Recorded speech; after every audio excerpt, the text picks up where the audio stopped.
journal. 18h, temps universel.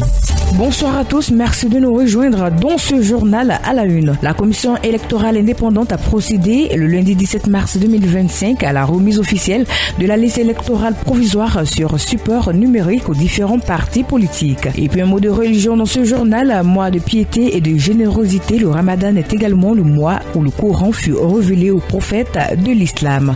Enfin, la Banque ouest-africaine de développement, la BOAD, veut faire barrage aux catastrophes naturelles. Voici pour l'essentiel. Bienvenue à tous.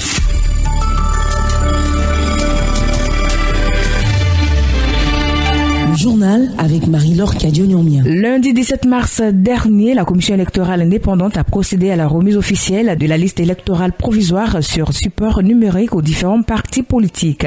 Une étape qui ouvre donc le début de la phase du contentieux. Au cours de cette cérémonie, le président de la CEI a tenu à rassurer les acteurs politiques sur le bon déroulement du processus. Ibrahim Koulibaly Kuibert, que nous écoutons. Nous allons l'examiner, l'analyser. Et puis, nous allons également appeler les Ivoiriens en général, mais aussi les électeurs à aller consulter la liste électorale provisoire. Il était prévu de vous mettre la liste électorale définitive en mars, pour que vous ayez mars, avril, mai, juin, juillet et août même, 6 mois comme vous l'avez souhaité. Mais comme vous avez reculé, on ne peut plus le faire, on est obligé de vous donner la liste définitive en juin. Mais entre-temps, il faut qu'on fasse le traitement. Mais à notre grande surprise, une partie des acteurs politiques nous demande de faire la révision. Mais on dit on ne peut pas faire une révision dans une révision. On n'a pas terminé la révision qui est en cours. Parce que quand vous devez faire une révision, mais vous vous inspirez de la révision précédente. Or, celle qui précède n'est pas terminée. Écoutons également les représentants du parti politique et les membres de la société civile. L'année 2024 ne commence pas en juillet 2024. On aurait pu programmer la RLE plus tôt, d'autant plus que la CEI est une organisation qui a de l'expérience. Le chronogramme nous c'est par rapport à la révision de 2024. Mais là où nous ne sommes pas satisfaits, c'est par rapport à la révision de 2025. Ça leur coûte quoi de faire une révision en 3 semaines, 1 mois, et puis raccourcir les délais. La conférence mondiale des femmes parlementaires s'est tenue au Mexique. Les femmes parlementaires venues des 4 coins du monde s'engagent à porter le combat de la parité homme-femme. Éducation, autonomisation, solidarité et engagement politique. Les femmes seront donc sur tous les fronts. Rappelons que la délégation des femmes parlementaires de Côte d'Ivoire était conduite par la présidente du Sénat, Kondia Camara, que nous écoutons. Nous avons eu l'honneur de présider un panel qui portait sur le leadership féminin.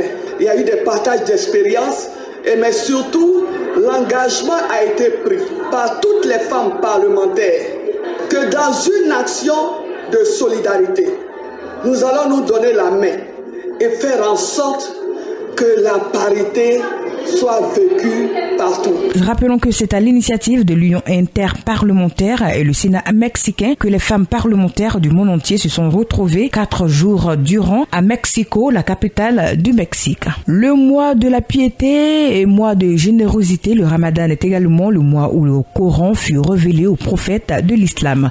Outre donc la lecture et la méditation de ce Saint-Coran, il est aussi recommandé en ce mois aux fidèles musulmans de chercher à comprendre le sens des versets qui le contiennent. Plusieurs mosquées organisent donc des séances de traduction, d'interprétation des versets du Coran. Cheikh Ahmed Tidiane Diabaté, guide religieux, nous en dit plus. Le tafsir, c'est l'essai de tradition du Coran. Le Coran a été révélé par la connaissance divine.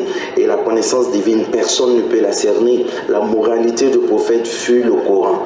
Donc nous essayons de faire sortir cette moralité afin d'en voir un exemple à suivre. Écoutons les impressions de quelques fidèles musulmans. Il y a certaines choses que nous faisions et lorsque on vient assister au tafsir et que l'imam nous dit que ce sont des interdictions d'Allah, nous prenons parfois de s'éloigner de ces choses-là.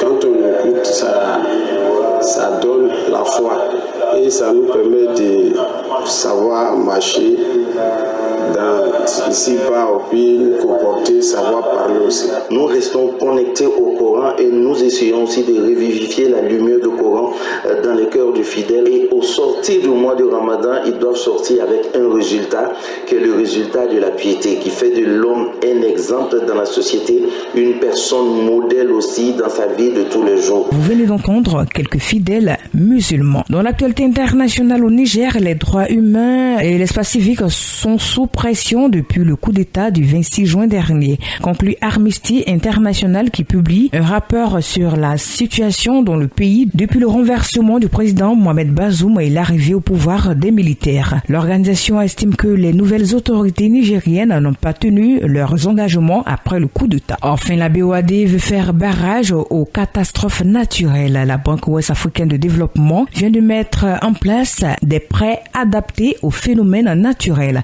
avec pour but de renforcer la résilience des pays de l'UEMOA face aux crises climatiques et sanitaires. Voici qui met fin à ce journal. La place maintenant, c'est qui a constitué l'essentiel.